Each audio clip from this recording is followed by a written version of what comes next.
Je suis Henri Ier, roi des Francs.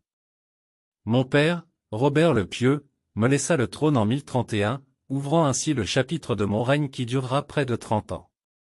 C'est à travers ces mots que je vous invite à revivre mon époque, mes luttes, et mes ambitions pour ce royaume que j'ai tant aimé.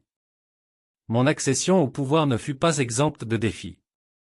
Dès la mort de mon père, mon frère Robert, animé par un désir ardent de pouvoir, contesta mon droit à régner. La perspective d'une guerre fratricide assombrit rapidement les premiers jours de mon règne. Nous parvînmes néanmoins à un accord en 1032, je lui cédai la Bourgogne en apanage, apaisant ainsi ses revendications et préservant l'unité du royaume.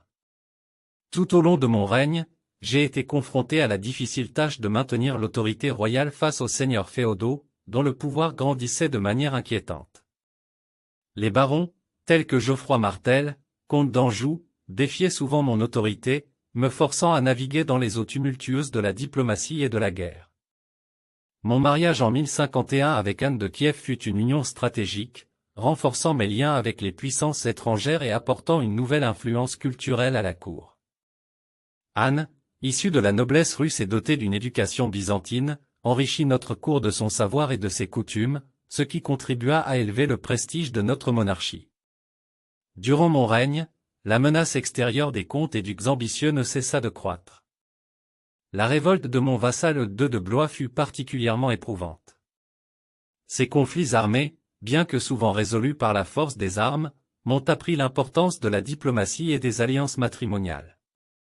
Ma relation avec l'Église fut également un pilier de ma gouvernance.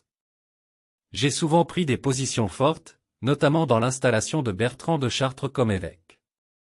Ce choix, quoique controversé, démontrait mon engagement à influencer et contrôler les affaires ecclésiastiques, renforçant ainsi le rôle central de la monarchie dans la hiérarchie chrétienne. Sous mon règne, Paris se transforma. J'ordonnai la construction de fortifications et le renforcement de ses défenses, faisant de notre capitale non seulement un centre de pouvoir politique, mais aussi un bastion contre les menaces extérieures. La construction d'églises et l'embellissement de la ville reflétaient mon désir de voir Paris rayonner comme cœur culturel et spirituel du royaume. Sur le plan économique, je pris des mesures pour stabiliser notre monnaie, introduisant le denier parisis. Cette réforme monétaire visait à faciliter le commerce et à stabiliser l'économie, essentielle pour soutenir nos efforts de guerre et nos entreprises de construction. En anticipant l'avenir, j'ai pris la décision de couronner mon fils Philippe en tant que mon co-roi en 1059. Cette décision, bien que controversée, fut guidée par le désir de sécuriser la succession et d'assurer une transition pacifique du pouvoir.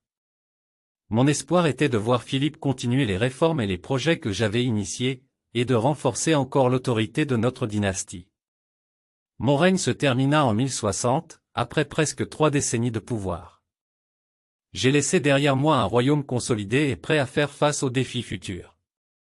Mes efforts pour renforcer l'autorité royale, soutenir la foi chrétienne, et développer notre économie et nos infrastructures furent les fondations sur lesquelles mes successeurs pourraient bâtir.